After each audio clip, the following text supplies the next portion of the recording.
lumang bahay sa kanto ng bukid. Hi Kuya Ken, magandang araw po sa inyo at sa lahat ng nakikinig. Ako po si Ben, taga-probinsya ng Pampanga. Simula nung nabuo ang channel nyo, araw-araw po akong nanonood at nakikinig. Kahit minsan ay kinakabahan ako. Sigurado akong totoo ang mga kwento nyo at may aral na makukuha ang bawat isa sa atin. Gusto ko lang po sanang ibahagi ang karanasan ng lolo ko. Nangyari ito noong siya ay bata pa. Pero hanggang ngayon ay hindi pa rin ito nakakalimutan ng buong pamilya namin. Sana po ay magustuhan nyo ito at maibahagi sa lahat. Maraming salamat po. Noong mga taong 60s pa, madalas ang mga kabataan ay naglalakad o bumabiyahe ng malayo para lang makapunta sa kanilang mga kamag-anak o sa bukid. Wala pang maraming sasakyan noon, kaya ang paglalakad ang pinakakaraniwang ginagawa.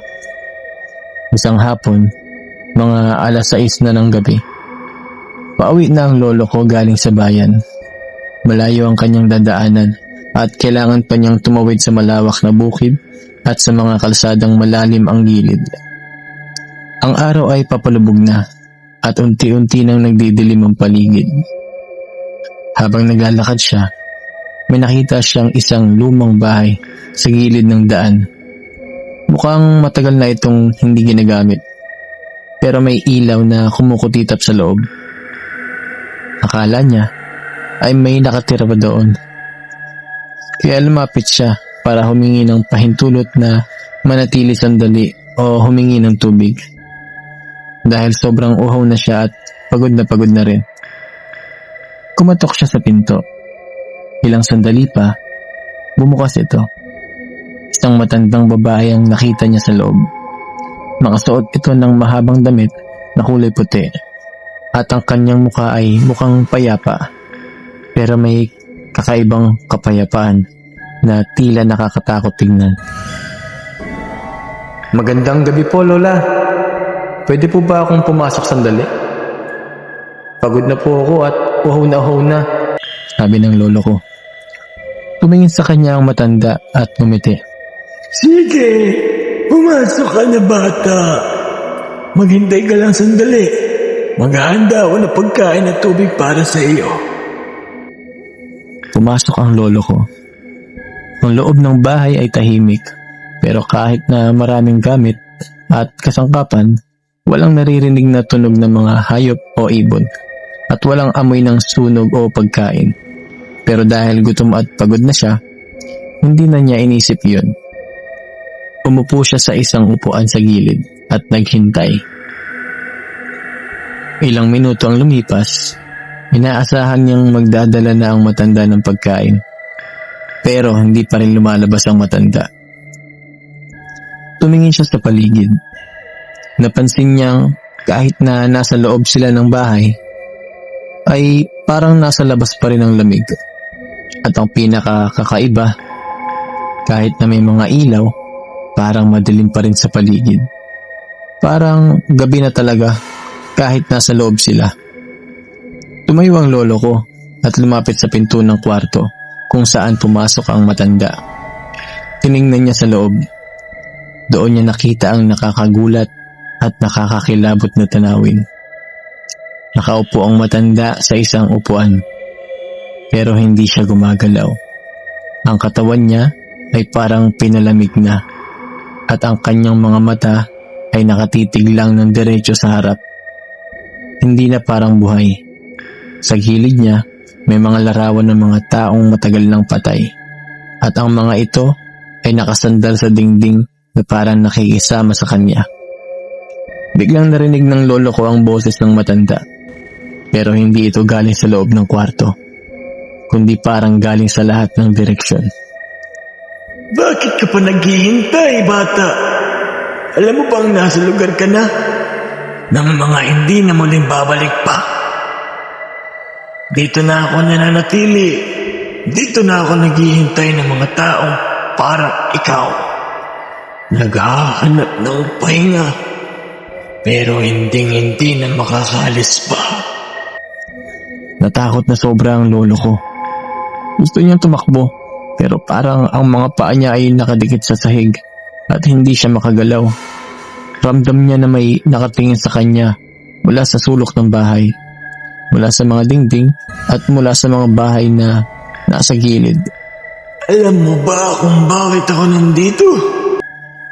Ulit ng boses. Matagal na akong namatay dito. Ang bahay na ito ay naging tahanan ko bago ako pumanaw. At dito na rin ako mananatili magpakailanman. Marami na akong nakasama dito. At ikaw ay isa na sa mga nais kong samahan.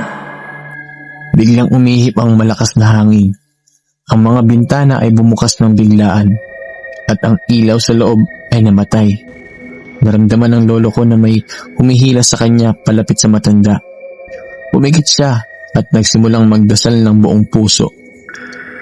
Panginoon ko, tulungan niyo po ako. Ilan niyo po ako dito sa masamang bagay na ito. Habang nagdarasal siya, biglang nawala ang bigat sa kanyang katawan. Nakita niya ang pinto ng bahay na biglang bumukas ng napakalawak. Tumakbo siya ng mabilis hanggang sa makalabas siya ng bukid. Nang lumingon siya, wala na ang bahay. Wala nang nakikita kundi ang mga damo at ang malawak na bukid. Parang walang bahay na naroon. Pagka-uwi niya sa bahay, kinuwento niya agad ang lahat ng nangyari sa aming mga kamag-anak. Sinabi niya na hanggang ngayon, hindi niya makakalimutan ang lamig na nararamdaman niya at ang mga mata ng matanda. Kinabukasan, nagpunta ang mga matatanda sa lugar na iyon. Doon nila nalaman na matagal nang patay ang isang matandang babae na nakatira doon. Namatay ito dahil sa sakit at dahil walang pamilya, naiwan ang bahay na hindi na nagamit. Sinasabi ng mga nakatira sa lugar na iyon, tuwing 6:00 ng gabi, makikita ang ilaw sa loob ng bahay at may mga taong lumalapit doon na hindi na muling nakakabalik pa.